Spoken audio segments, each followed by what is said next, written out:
अस्सलाम वालेकुम, यासीन आपके साथ हाजिर है इस मॉर्निंग ब्रीफिंग में। आज इस हफ्ते का थर्ड वर्किंग डे वेडनेसडे और डेट है आज 7 अक्टूबर। इस लास्ट क्वार्टर का ये पहला महीना शुरू हो चुका है और आज 7 तारीख है। और जैसे कि मैंने आपसे पहले कहा कि ये 3 क्वार्टर जो हमारे गुजरे हैं ये कोविड-19 कोरोना वायरस पैंडमिक की बेसिस पे गुजरे और इस पे बेतहाशा मार्केट में move I, ups and down सिलसिला रहा। अमेरिका में billions and trillions of dollar के स्टिमुलस पैकेजेस का अनाउंसमेंट किया गया। कोविड-19 की वजह से लॉकडाउन और शटडाउन ये पिछले 9 महीने हमने देखे, लेकिन ये सिलसिला अभी ख़त्म नहीं हुआ, ये सिलसिला अभी तक बरकरार है। और इस सिलसिले के आखिर में अगर ये कहा जाए कि अब ये ख़त्म हो रहा है तो हम ये देख रहे हैं कि इसके आखिरी दिनों में डोनाल्ड ट्रंप साहब को कोविड-19 और उनके मिसेस मेलानिया ट्रंप को पॉजिटिव कोविड-19 टेस्ट आए, जिस बेसिस पे 3-4 दिन पहले हमने स्टॉक मार्केटें अमेरिका की ख़ास तौर पे देखी कि वो डाउनफॉल हो गई। तकरीबन Nasdaq, S&P, Dow Jones 100, 200, 300 point मार्केटें गिर गई सिर्फ ट्रंप के कोविड-19 पॉजिटिव होने की वजह से। लेकिन कल हमारे पास ये खबर आई, बड़ी अच्छी खबर ये आ गई कि जनाब 3 दिन हॉस्पिटलाइज रहने के बाद ट्रंप साहब व्हाइट हाउस वापस घर आ चुके हैं। तो ये पॉजिटिव खबर थी। इसकी बेसिस पे हमने देखा कि स्टॉक मार्केटें दोबारा कल रिकवर हो गई, ऊपर की तरफ गई। लेकिन आज सुबह हम देख रहे हैं कि मार्केटें थोड़ा डाउन साइड पर आ गई और अचानक मार्केट में हम देखते हैं कि एक तेज़ी आ जाती है, अचानक हम देखते हैं कि मार्केटें डाउन हो जाती हैं। इस अचानक मार्केट के डाउन और अप होने की जो मेन वजह है, जो कि मैं आपको ये हमेशा से समझाने की कोशिश करता हूँ, आप लोगों को गोश गुजार करने की कोशिश करता हूँ और ये बताने की एक हतमुल इम्कान कोशिश मेरी होती है कि पूरी दुनिया में जो बड़ी बड़ी इकोनॉमीज हैं वहाँ पर जब हॉलीडेज मूड होता है उसको आप जहन नशीन कर लिया करें कि भाई अमेरिका में 1 हफ्ते की छुट्टियां आने वाली हैं, अमेरिका के बाद फिर यूरोपियन यूनियन के ममालिक में छुट्टियां आने वाली हैं, या चाइना में छुट्टी आने वाली है, या अरब कंट्री में ईद उल फितर, ईद उल अज़हा या रमज़ान के हवाले से जो हॉलीडेज मूड आते हैं उसका इम्पेक्ट मार्केट में बहुत ज़्यादा पड़ता है। और हमें ये चेक करना पड़ता है कि इस वक्त पूरी दुनिया की जो इकॉनमी है उसमें सबसे नंबर 1 इकॉनमी कौन सी है। तो अब जैसा कि हमने ये देखा है कि अमेरिका में जब थैंक्स गिविंग डे हॉलीडे हो जाए या न्यू ईयर हॉलीडे हो या क्रिसमस डे हॉलीडे हो, उसमें बेतहाशा सेलिब्रेशन होती हैं, बेतहाशा छुट्टियां मनाई जाती हैं, बेतहाशा डिस्काउंट फेस्टिवल्स लगते हैं। तो यही सूरत हाल आजकल की दुनिया में जो ये हालात बरपा हैं उसमें हम ये देख रहे हैं कि जब ये लॉन्ग वीकेंड्स शुरू होते हैं या लॉन्ग हॉलीडेज आती हैं तो इसमें जो 2 इकोनॉमीज हम देख रहे हैं अमेरिका की और चाइना की, ये आपस में इस हॉलीडेज में भी billions and trillions of dollar की शॉपिंग और billions and trillions of dollar की सेलिब्रेशन और एक दूसरे को सबकत ले जाने की कोशिशें करते हैं। जैसा कि हमने ये देखा था कि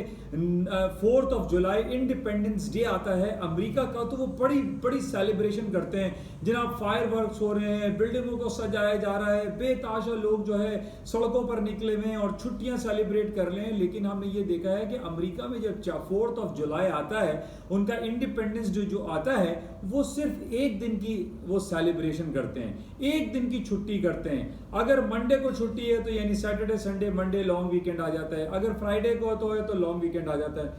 लेकिन इसके बरक्स मामलात हमें दिखाई देते हैं चाइना में। चाइना जो कि दुनिया में अनडिक्लेयर्ड नंबर 1 इकोनॉमी कंसिडर की जा रही है, मैं वर्ड इस्तेमाल कर रहा हूं अनडिक्लेयर्ड, जबकि डिक्लेयर्ड जो नंबर 1 इकोनॉमी है वो अमेरिका की है। लेकिन हम ये देख रहे हैं कि पूरी दुनिया जो है इस बात को तस्लीम करती है कि इस वक्त चाइना पूरी दुनिया की अनडिक्लेयर्ड सुपर पावर बन चुकी है। चाहे वो असला साजी हो, बच्चों के खिलौने हो, चाहे वो टेलीकम्युनिकेशन इंडस्ट्री हो, हुआवी जैसी जायंट कंपनी हो, हर चीज मेड इन चाइना से भरी पड़ी हुई है। जबकि इसके बरक्स हम ये देखते हैं जो अमेरिका, जो मेड इन अमेरिका या मेड इन यूएसए के तो टैग हमें कहीं नजर ही नहीं आते। मैं पहले भी आपको एग्जांपल दे चुका हूं, मैं जिस मोबाइल से आपके लिए ये क्लिप क्रिएट कर रहा हूं, बना रहा हूं, वो भी मेड इन चाइना है। ये देखिए, ये गाड़ी रखी हुई है, लोकोमोटिव, ये भी मेड इन चाइना है। ये मेरे पास मोबाइल मेड इन चाइना, मेरे पास ये कप मेड इन चाइना, मेरे पास each and everything made in China भरी पड़ी हुई है। मेड इन यूएसए तो हमें कहीं नजर ही नहीं आ रहा है। तो मैं यही आपको बताने की कोशिश कर रहा हूं कि ये जो लॉन्ग वीकेंड आया चाइना का, और 7 days of national holiday celebration की गई, बिलियंस ऑफ डॉलर चाइना की इकोनॉमी ने खर्च किए इस सेलिब्रेशन को दिखाने के लिए, पूरी दुनिया को दिखाने के लिए कि चाइना जो है इस वक्त पूरी दुनिया में नंबर 1 इकोनॉमी है, और 7 डेज से चाइना जो है वो बंद पड़ा हुआ है। आज इसका आखिरी दिन है, आज 7 अक्टूबर है। आज चाइना में सेलिब्रेशन डेज खत्म हो जाएंगे, लोग कल से अपने दफातर में ज्वाइन कर लेंगे, stock market, bank, financial institution, सब कुछ सीन ऑन हो जाएगा। तो कल आप ये देखिएगा, ये मैं पहले भी आपसे जिक्र कर चुका हूं, जब भी पूरी दुनिया की बड़ी बड़ी इकोनॉमीज क्लोज होने के बाद, लॉन्ग वीकेंड होने के बाद, लॉन्ग हॉलीडेज के बाद जब दोबारा काम पर आते हैं, तो उसमें बेतहाशा मार्केट में वॉल्यूम आता है, वॉल्यूम मैटर करता है। मार्केट में हैप्पीजर्ट मूव जो पिछले 7 डेज से हम देख रहे हैं कि मार्केट में अब एक थमती हुई चीजें नजर आएंगी आपको। यानी स्टॉक मार्केट नीचे है तो नीचे चलती जा रही है, ऊपर है तो ऊपर चलती चली आ रही है। कल रात में 1 बजे जब यूएस मार्केट क्लोज होती है, उसमें हमने with in 3 minutes, I repeat, with in 3 minutes हमने ये देखा कि नेस्डैक की मार्केट 200 पॉइंट मूव कर गई। वजह, चाइना बंद था, चाइना में लॉन्ग हॉलीडेज थे, चाइना में के जितने भी पार्टिसिपेंट्स हैं, चाइना में जितने भी इन्वेस्टर्स हैं, जो ट्रेडर हैं, वो चाहे वो ग्लोबल, हम बात तो करते हैं कि ओटीसी मार्केट है, 24 आवर्स मार्केट चलती है, लेकिन चाइनीज ऑफिसेस बंद पड़े हैं, चाहे वो अमेरिका की फ्यूचर्स मार्केट को ट्रेड कर रहे हो, ये यूरोपियन स्टॉक्स को ट्रेड कर रहे हैं। जब कोई लॉन्ग हॉलीडेज आते हैं चाइना में या किसी भी इकोनॉमी में, मार्केट एक हैप्पीजर्ट मूव करती है, मार्केट एक डायरेक्शन लेस होती है। गोल्ड की कीमतें ऊपर हैं तो ऊपर, नीचे हैं तो नीचे, स्टॉक्स ऊपर हैं तो ऊपर, नीचे हैं तो नीचे, करेंसी मार्केट बिल्कुल डायरेक्शन लेस चल रही होती है। इस बात को जहन में आप बैठा लीजिए, और इसी वजह से जब भी किसी इकोनॉमी में कोई छुट्टियां या हॉलीडेज मूव सेलिब्रेट आने वाली होती हैं, मैं पहले से आप लोगों को आगाही फराम करने की कोशिश करता हूं कि जनाब ये इकोनॉमीज बंद होने वाली हैं, यहाँ पे छुट्टियां होने वाली हैं। आप अपने पोर्टफोलियो को मुनासिब अंदाज में मैनेज कीजिए, देखिए कहीं ऐसा ना हो कि आपको ह्यूज लॉसेस करने पड़ जाएं। और यही वजह है, कल भी और परसों भी हमने देखा, 2 दिन से गोल्ड की मार्केटें वन साइड हो गई, 1925 1930 का हाई कर दिया, फिर सिल्वर की मार्केट 2460 25 के लगभग आ गई, फिर हमने देखा कि 2290 पे सिल्वर की मार्केट गिर गई। कॉपर की मार्केट में इतनी कोई खास बहुत बड़ी मूव नहीं आई। तो इन सब बातों का जिक्र करने का मेरा मकसद आपके लिए यही है कि आपको ये आगाही फराम करूं, और इस बात को आप सब समझिए, जो इस मार्केट में ट्रेड करते हैं, इस फाइनेंशियल हाई रिस्क की मार्केट में ट्रेड करते हैं, वो खुदारा इन तमाम चीजों को याद रखा करें, इन चीजों को समझा करें जब भी वो अपने पोर्टफोलियो को मैनेज करने जा रहे हो, चाहे वो गोल्ड में काम करें, स्टॉक्स में काम करें, सिल्वर में काम करें, पाकिस्तान स्टॉक एक्सचेंज में काम करें। जैसे कि मैंने आपको बताया था कि पाकिस्तान स्टॉक एक्सचेंज में भी 40% चाइनीज स्टेक है, मौजूद हैं, चाइनीज इन्वेस्टर्स हमारे पास मौजूद हैं। तो पाकिस्तान की स्टॉक मार्केट में भी बुरा हाल हुआ। पिछले 15 दिनों में तकरीबन 4 से 4,500 point Pakistan stock exchange KC 100 index fall हो गया था। आज खुदा का शुक्र है, आज कराची में कुछ रिलीफ आया। आज पाकिस्तान स्टॉक एक्सचेंज हम देख रहे हैं तकरीबन 700-800 पॉइंट प्लस है। मैंने आपको पहले भी कहा था कि पाकिस्तान स्टॉक एक्सचेंज जो गिर रही है, उसके गिरने की बेसिक वजह यही दिखाई दे रही है कि जनाब चाइनीज मार्केटें बंद पड़ी हुई हैं, नेशनल हॉलीडेज वो सेलिब्रेट कर रहे हैं, 7 डेज लॉन्ग वीकेंड सेलिब्रेट किया जा रहा है। तो बहरहाल अब हमारे पास ये खबरें आ रही हैं कि अब चाइनीज खबरें क्या आ रही हैं, मतलब ये है कि मार्केटें जो है अब खुलना शुरू हो जाएंगी। कल सुबह 6 बजे जो अर्ली मॉर्निंग पाकिस्तानी वक्त के मुताबिक चाइनीज मार्केटें खुल जाएंगी, मार्केटों में वॉल्यूम भरपूर रहेगा, और इसको हमें क्लोजली देखना पड़ेगा कि चाइनीज इकोनॉमीज की कौन से ऐसे फिगर्स आने वाले हैं जो कि इनकी मार्केटों को अप्स एंड डाउन्स कर देंगे। एक सबसे इंपॉर्टेंट फैक्टर ये होता है कि चाइनीज इकोनॉमी हो चाहे अमेरिकन इकोनॉमी हो, हम सेलिब्रेट जो कर रहे होते हैं उसमें हम ये देखते हैं कि कितने बिलियंस ऑफ डॉलर की शॉपिंग की गई। आजकल ये बड़ा इंपॉर्टेंट बैरोमीटर हो चुका है। इससे पहले भी मैंने पिछले साल से आपसे ये बयान कर रहा हूं कि पिछले साल जो 11/11 आने वाला है, 1 महीना रह गया, जिसको हम सिंगल्स डे या बैचलर्स डे कहते हैं, डबल 11 पिछले साल 38 बिलियन ऑफ डॉलर की शॉपिंग की थी चाइनीज ने, जिसमें Alibaba.com के जैक मा, जिन्होंने ये सिलसिला शुरू कर रखा है पिछले 10-11 सालों से कि वो डबल 11 वाले दिन जो है 11 नवंबर को ये सेलिब्रेट करते हैं। इसी तरीके से ये जो 7 दिन गुजरे हैं इसकी भी रिपोर्ट हमारे पास आ जाएगी कि जनाब 4 जुलाई को अमेरिका ने जो अपना नेशनल डे हॉलीडे सेलिब्रेट किया, क्या उसका मुकाबला चाइनीज 7 डेज ऑफ हॉलीडेज से अमेरिका कर सकता है? तो बिल्कुल मैं आपसे ये बरमला कहूंगा कि अमेरिका इसका मुकाबला बिल्कुल नहीं कर सकता। अमेरिका की एक दिन की छुट्टी होती है 4 जुलाई, इंडिपेंडेंस डे, और चाइना ने 7 डेज हॉलीडेज सेलिब्रेट किए। बिलियंस ऑफ डॉलर की इन्होंने शॉपिंग की होगी, डिस्काउंट फेस्टिवल लगाए होंगे, और जो सेलिब्रेशन है आप यूट्यूब पे जाके देख सकते हैं कि किस तरीके से उन्होंने अपने नेशनल डे को सेलिब्रेट किया है और पूरी दुनिया को ये बताने का बताया है, बावर किया है कि चाइनीज इकोनॉमी दुनिया में नंबर 1 इकोनॉमी है, और उसके बंद होने की वजह से जो सूरत हाल बर्पा होती है वो आपको पता है कि मार्केट एक हैपसेट मूव चल रही होती है। बहरहाल कल थर्सडे है, कल से चाइना की मार्केटें खुल जाएंगी after 7 days of holiday. Closely watch कीजिएगा। अच्छा, आज पाकिस्तान इकोनॉमी के हवाले से बड़ी अच्छी बातें हो रही हैं, और आज हमारे पास एक बहुत अच्छी खबर आई है, कल से ये खबर सर्कुलेट हो रही है। ETF एक्सचेंज ट्रेडेड फंड, जो कि पूरी दुनिया में डिफरेंट एक्सचेंज ट्रेडेड फंड जो है वो ट्रेड होते हैं,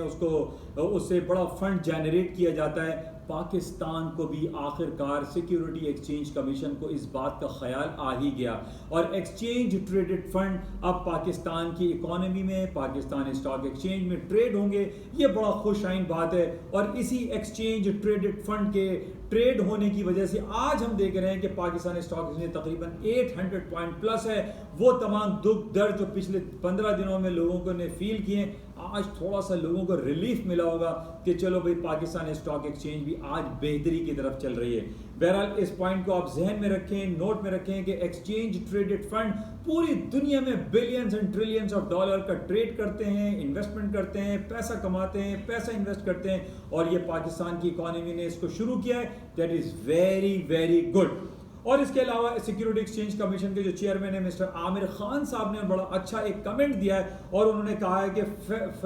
फाइनेंशियल एक्शन टास्क फोर्स के हवाले से पाकिस्तान की इकोनॉमी, पाकिस्तान की स्टॉक मार्केट, पाकिस्तान का बैंकिंग सर्किल, पाकिस्तान के फाइनेंशियल इंस्टीट्यूशन बहुत अच्छा परफॉर्म कर रहे हैं, और हमें बड़ी कवी इम्कानात हैं कि FATF की होने वाली मीटिंग जो कि 21, 22 और 23 अक्टूबर को होगी, उसमें पाकिस्तान का नाम ग्रे लिस्ट से निकाल दिया जाएगा। इन तमाम अच्छी खबरों के बेसिस पे हम ये देख रहे हैं कि आज हमारी Karachi stock exchange PSX index 800 point plus में है, और हमारी दुआ है, इस्तिदा है, और मैं रोजाना की बुनियाद पर आप लोगों से ये कहता ही रहता हूं कि हमारा पाकिस्तान का सबसे बड़ा मेगापोलिस सिटी कराची, जो इस वक्त बारिशों के बाद से बदहाली का शिकार है, यहाँ पे पानी, बिजली, गैस, सड़कें, रोड का इंफ्रास्ट्रक्चर, हमारा जितना भी इंडस्ट्रियल एरिया है, चाहे वो साइट एरिया है, कुरंग इंडस्ट्रियल एरिया है, फिडलबी एरिया है, या न्यू कराची, नॉर्थ कराची,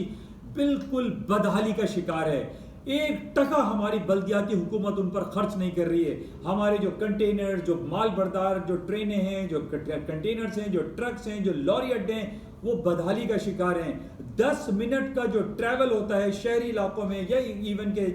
जो हमारे जो नॉर्दर्न बाईपास है, या हमारे जो मोटरवेज बने में 10 मिनट का जो ट्रैवल है वो एक घंटे में ट्रैवल होता है, जिसकी वजह से उनकी एनर्जी, पोटेंशियल एनर्जी ज़ाया हो रही है, और इसका डायरेक्टली इम्पैक्ट हमारी स्टॉक मार्केट पर पड़ता है, और हमारी इंडस्ट्रियल जो ग्रोथ है वो बहुत बुरे तरीके से डैमेज हो रही है। मैं पहले भी इमरान खान साहब से, मुराद अली शाह साहब से ये इस्तिदा कर चुका हूँ, ये कह चुका हूँ कि खुदारा पाकिस्तान के इस बड़े मेगापोलिस सिटी पर खुदारा आप तवज्जो दीजिए, कहीं ऐसा ना हो कि कोई और कुव्वतें इसमें काम करना शुरू कर दें, फिर हम अपना राग अलापते रहेंगे, और हम काश का वर्ड इस्तेमाल करें कि काश हम कराची को सुधार लेते, काश हम पाकिस्तान के सबसे मेगापोलिस सिटी को बेहतर कर लेते, तो हमारी इकोनॉमिक कंडीशन और मजीद बेहतर हो जाती। आज हमारी इकोनॉमिक कंडीशन, हमारा GDP ग्रोथ, हमारा पोटेंशियल ग्रोथ जो डाउन हो रहा है, उसकी वजह हमारा बल्दियाती बदतरीन निज़ाम है, और हमारे कराची शहर को एक लावारिस शहर करार दिया जा रहा है, जिसको बहुत सारे सोशल मीडिया और हमारे जो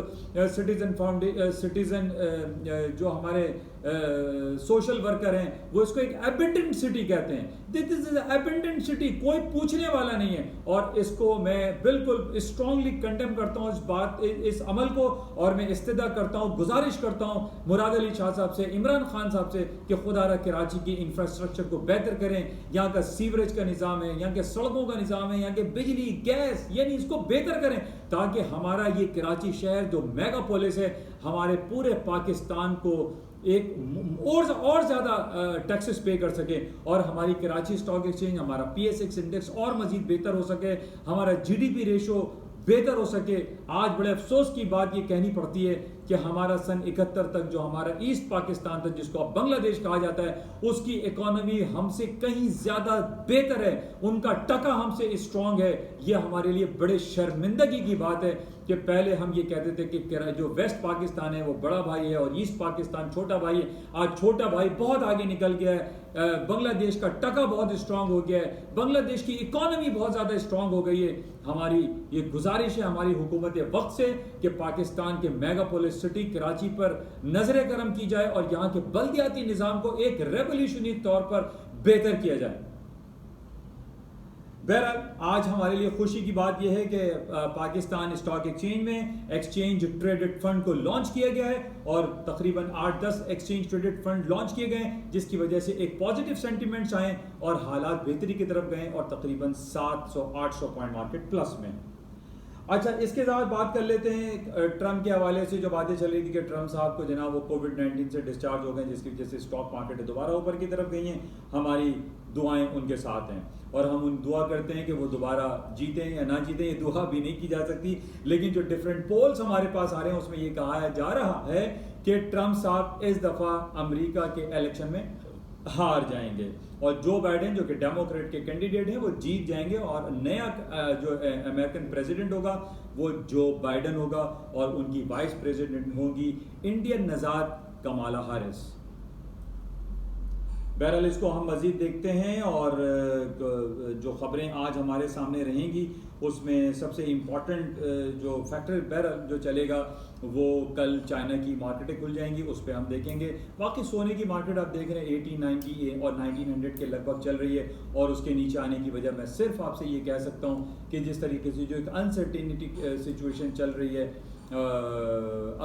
गल्फ साइड पे, अरब साइड पे, तो मार्केट वैसे ओवरऑल गोल्ड की ऊपर ही दिखाई देती है। और कल जब चाइना की मार्केटें खुल जाएंगी तो माइट पॉसिबल उसमें भी गोल्ड अपनी डायरेक्शन को तयन कर सकेगा, क्योंकि इसका इंपॉर्टेंट लेवल 1920 और 1840 a very important crucial supporting and resistance level है, इनको आप जहन में रखिए। इसके साथ ही तेल की बात कर लेते हैं। तेल की कीमतें आज दोबारा 39 और $40 के करीब चल रही हैं। कल इसने तकरीबन $41 के करीब का हाई कर दिया था। जैसे कि मैंने पहले भी आपसे ये कहा था कि जब तक सऊदी अरब इसराइल की इंटेग्रिटी को एक्सेप्ट नहीं कर लेता, उसको कबूल नहीं कर लेता, ऑयल की कीमतें 41 या $44 से ऊपर नहीं जाएंगी। उसके ना जाने की वजह यही है कि यूरोपियन इकोनॉमीज़, यूरोपियन लॉबीज़ और अमेरिकन लॉबीज़ बहुत ज़्यादा प्रेशराइज कर रहे हैं सऊदी अरब को कि वो इसराइल को एक्सेप्ट कर लें। तो बहरहाल ये बड़ा इंपॉर्टेंट है, इसको आप अपने जहन में रखें और इसके हवाले से इसके दाएं बाएं इसकी ख़बरों को चेक करें कि क्या कुछ हो रहा है। बहरहाल एक अच्छी खबर हमारे लिए पाकिस्तानी करेंसी के हवाले से, आज कई महीनों का लो किया है 163.70। पाकिस्तान का ये कर्ब रेट चल रहा है 163 रुपीज़ में डॉलर का प्राइस आना। इसका मतलब यही है कि जो पिछले दिनों जो 16 सितंबर को पाकिस्तान की जो मुश्तरका इजलास हुआ था सेनेट का और कौमी असम्बली का, जिसमें फाइनेंशियल एक्शन टास्क फोर्स के हवाले से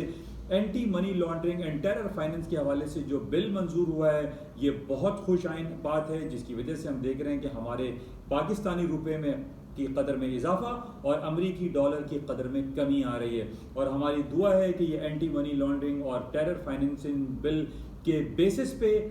फाइनेंशियल एक्शन टास्क फोर्स में इंशाल्लाह जो तकरीबन 22 अक्टूबर तक उनकी मीटिंग होनी है, उसमें से पाकिस्तान का नाम ग्रे लिस्ट से निकाल दिया जाएगा, जो कि हमारी पाकिस्तान इकोनॉमी में एक नया पोटेंशियल इंजेक्शन लग जाएगा और हमारी स्टॉक मार्केट इंशाल्लाह होप फॉर द बेस्ट और मज़ीद हायर साइड पे जाएगी। और पिछले 15 दिनों में जो भी 4,500-5,000 पॉइंट के जो लॉसेस हुए हैं वो रिकवर हो जाएंगे। इंशाल्लाह आपसे मुलाकात रहेगी। और जाते हुए मैं आपसे गुजारिश करूंगा कि इस YouTube चैनल को, जिसका नाम an eye on market by Yasin है, इसको लाइक करें, शेयर करें और अपने दोस्त अहबाब में ज़्यादा से ज़्यादा इसको फैलाएं, क्योंकि ये उर्दू और सहल अंदाज में है, ताकि डेली बेसिस पे आप लोगों को ये आगाही फराहम होती रहे कि what is happening around us. Thank you. खुदा हाफिज़।